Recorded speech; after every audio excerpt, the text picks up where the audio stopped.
Hello there, and a massive welcome to everyone. I hope you're ready. My name's Alex, and I'm going to be your guide today on what is going to be a fantastic whirlwind tour of a truly one-of-a-kind destination, the European Union. I mean, it's a pretty wild question, right? How on earth does that even work? Well, today we are going to pull back the curtain and find out. So welcome everyone to our express tour of how the EU really operates with all the sights and sounds recreated for you in these amazing hand-molded clay models. Okay, you ready? Let's dive in. And here we are, right at the very heart of European democracy. Now, before we start wandering around and admiring all these incredible landmarks, we got to get our bearings. We need to understand the local customs, what I like to call the rules of the road. These rules basically shape everything that happens here. See, the EU can't just do whatever it wants. Nope. Every single action it takes is guided by three really important principles. Think of them like the guardrails on our tour today. They keep everything moving in the right direction. They are conferral, subsidiarity, and proportionality. Let's take a quick look at each one. Okay, first up, we've got the principle of conferral. This is the big one, you guys. It's super simple, really. It just means the EU only has the power to act on things that its member countries have all agreed to. And it's all written down in the EU's founding treaties. So its power isn't endless, it's given to it by the members. That's absolutely key. Next up on our list of rules is subsidiarity. I kind of think of this as the do we really need to get involved test. Before the EU does anything, it has to ask a simple question. Would this problem actually be solved better by the countries themselves? It's only if the answer is no, and working together would be way more effective, that the EU steps in. It's all about making decisions as locally as possible. And our third and final rule of the road, proportionality.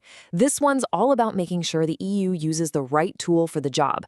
You wouldn't use a sledgehammer to crack a nut, right? Well, it's the same idea. Whatever the EU does has to be just enough to get the job done and no more. It's about being effective, not over the top. All right, now that we've got those all-important rules tucked away in our back pocket, we are ready for the main event. So let's start our walking tour of the great institutions of the EU and meet the people who actually make the decisions. Our first stop is just up ahead. And here we are, at the European Commission. The best way to think about this place is as the EU's engine room.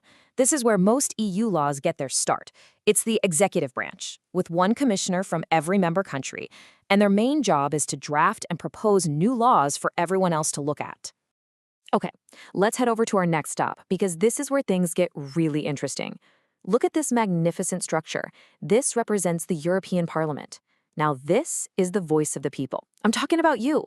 Its members are directly elected by citizens from all 27 EU countries. Their job? They take those proposals from the Commission, and they debate them, they change them, and then they vote on them. This is your direct line to the EU. And right over here we have the Council of the European Union. Now, if the Parliament is the voice of the people, you can think of the Council as the voice of the national governments. This is where government ministers from every EU country get together. So you might have all the environment ministers in one room or all the finance ministers. They're here to represent their own country's interests and give the final stamp of approval on new laws, right alongside the Parliament. And for our last building, let's take a step back and look at the really big picture. This is the European Council.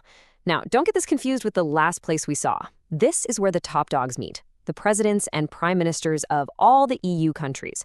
They don't get bogged down in the nitty-gritty of laws. No, they're more like a board of directors, setting the entire political direction and the overall strategy for the whole EU.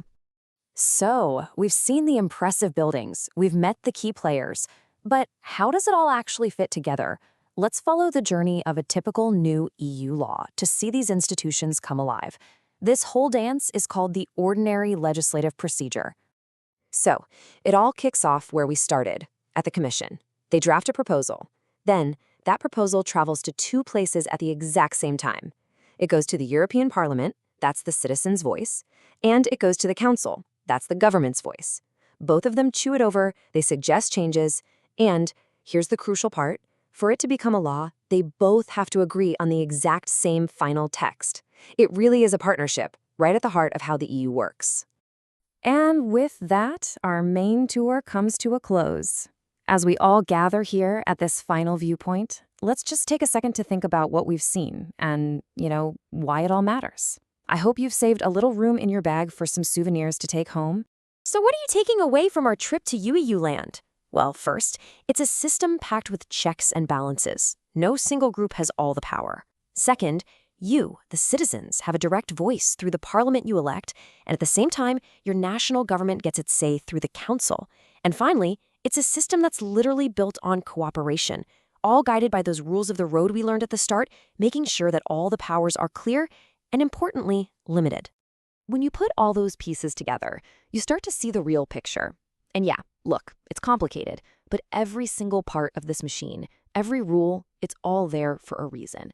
And that reason is to perform this constant, delicate balancing act between what 27 different nations need and what nearly 450 million citizens want. The thing is, this whole system was built for careful thought, for finding that perfect compromise. But we live in a world that is changing faster than ever. So the big question we're left with is, can a system like this, built on detailed rules and joint decisions, actually move quickly enough to handle the challenges of the future? That's something to think about. Thank you so much for joining me on this tour of the EU. I really hope you enjoyed this explainer.